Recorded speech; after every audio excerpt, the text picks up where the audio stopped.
Do the Los Angeles Lakers have a real path to the NBA Finals? How have LeBron and AD worked with the new role players? Talk about all that. Welcome into the Locked On NBA preview. I'm Nick Angstadt of Locked On NBA, and I'm joined by Andy Kamenetzky of Locked On Lakers to give you everything you need to know about the Los Angeles Lakers going into the postseason. Andy, there's been lots and lots of talk about different things about the Lakers this season, but what's the biggest on-court story for just focusing on the basketball side of it? What's the biggest on-court story for this team? I mean, just the turnaround. This team has probably spent 80-ish% of the season below 500. They began 2-10. They began the season with a roster that, beyond the presence of Russell Westbrook and everything that I guess he brings to the table on the court, fit-wise, mood, personality, famously described as a vampire, all that stuff. The reality is Russell Westbrook also, with his salary at $47 million, represented players that couldn't be on the roster, role players that would have been extremely helpful for this team, and a roster that was constructed, I think, about as well as it could have been with the parameters of the CBA and limitations with spending, but not in a way that made any actual sense. Beginning with a couple weeks before the trade deadline, when Rob Pelinka traded Kendrick Nunn to the Washington Wizards for Rui Hachimura, and then the trade deadline when the Lakers eventually moved Russell Westbrook, but brought in D'Angelo Russell, Malik Beasley, and Jared Vanderbilt in a three-way deal with the Timberwolves, ironically enough, and the Utah Jazz, plus bringing in Mo Bamba from a deal with the Magic. This team now actually makes sense. It's constructed in a way where the pieces fit much more on the court and just on paper. And in a lot of ways, you have to throw everything that happened before the deadline away, because it doesn't really matter in terms of evaluating this team. Like the record that really matters is 16-7. And that's what they've been since the trade deadline. I'm not saying that they are as good as any team that is 9 games above 500, because that's playing at an awfully high clip. I'm just saying that's what actually matters. Since that trade deadline, this team has changed a lot. You mentioned it. What's the playoff rotation going into this play-in game and then potentially a first-round series? Give me the starters. Give me the couple on the bench, and then is there anybody on the bubble right now? The starting rotation is going to be D'Angelo Russell and Austin Reeves in the backcourt. LeBron, technically as, I guess, the small forward, but LeBron is whatever you want him to be.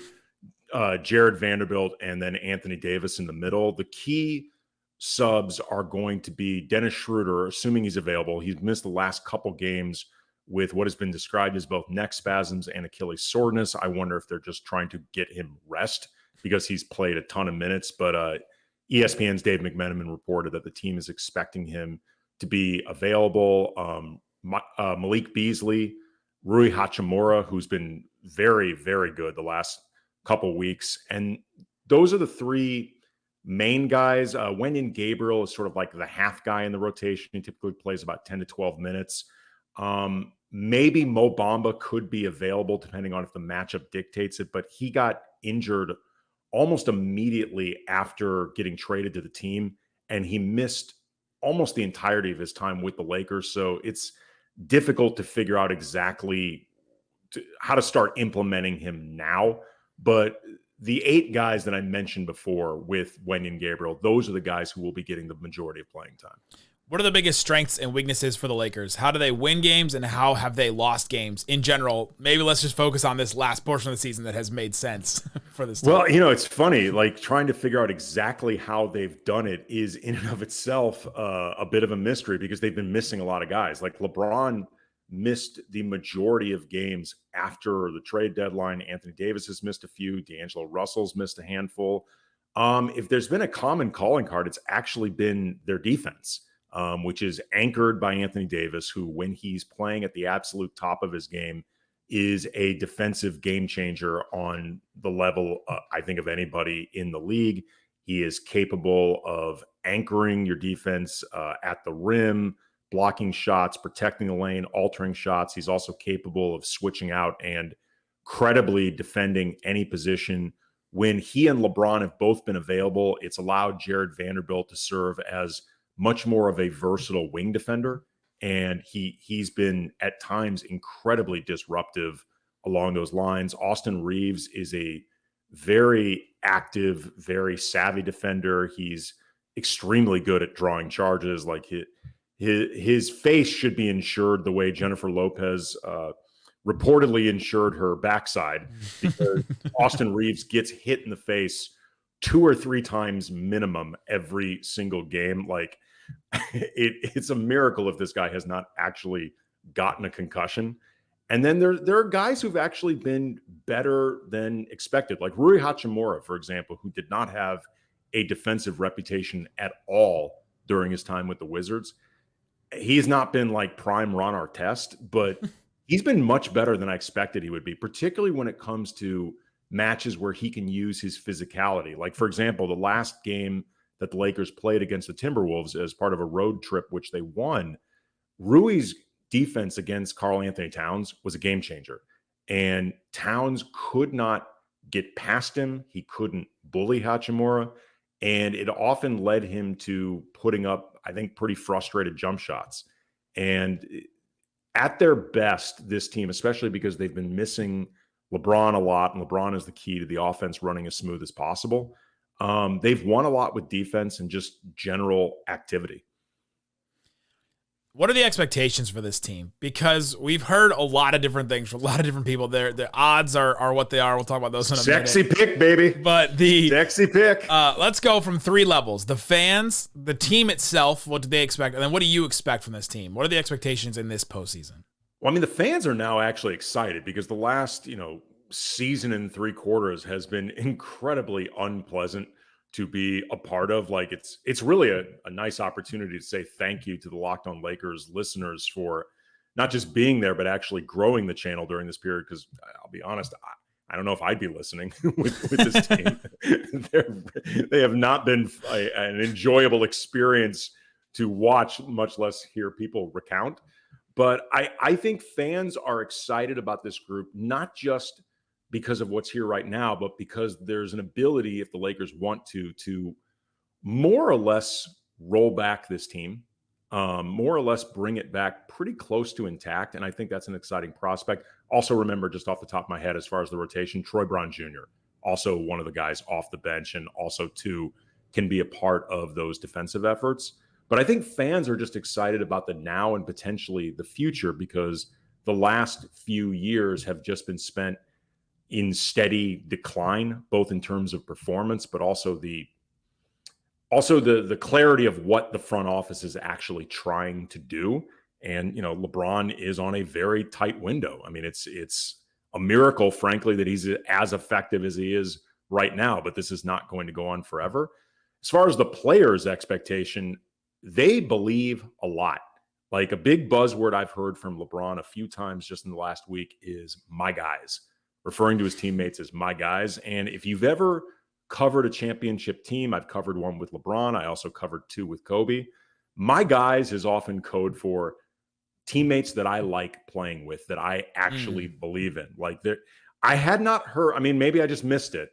I didn't hear nearly as much "my guys" pre-trade deadline. Them guys. Yeah, exactly. I'm pretty sure the first year of Russell Westbrook, it was all those guys. That guy. They were not my guys. But LeBron ramped up his rehab from his foot injury because he sees an opportunity and he believes in what's there, and he wanted to get himself on the court as quickly as possible. He famously said that he went to the LeBron James of feet, a foot specialist that apparently told him something different than the other 2 foot specialists, which were, you need surgery. But he really wants to be there right now. I think this group has a lot of belief in themselves, and I don't blame them, because if you look post-trade deadline, their record is more or less as good as anybody in the West. And it hasn't always been pretty, but they've been, I think, as effective as anybody in the West. My expectation for them, it's hard to think of them as a championship group just because you've seen the sample size is so small, And, it's been disconnected with a lot of different injuries. Generally speaking, you need more continuity and you don't want to be a prisoner of the moment. At the same time, though, every team in the West has been dealing with some type of issue. A lot of them, by the way, continuity. I mean, Phoenix, I think, is probably the consensus favorite to come out of the West. I mean, compared to them, the Lakers have spent 2 years together. Like, I mean, the Kevin Durant sample size with Phoenix has been very good winning wise, but it's very small. So I don't think it's unrealistic that the Lakers could go a round or two if they're playing at the top of their game. I mean, the biggest concern I have right now is these last few games.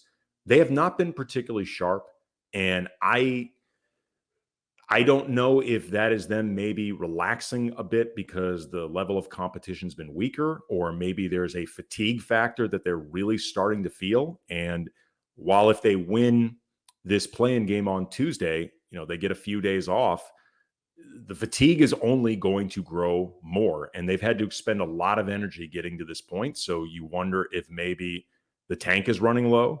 But I do think that they are equipped to at least battle with any team in the West, and I'm including Phoenix. The books agree with that too. FanDuel has them as plus 1,000 to get out of the West, just behind the Suns plus 200, Warriors plus 330, Nuggets plus 350, Grizzlies plus 700. They're also a 7-point favorite to win their play-in game, so there's some belief there from FanDuel, and there's some belief with the Locked On Lakers with Brian and Andy. Go listen to them 5 days a week, daily on YouTube, wherever you get your podcasts. Thanks so much for hanging out with us on the Locked On NBA Playoff Preview.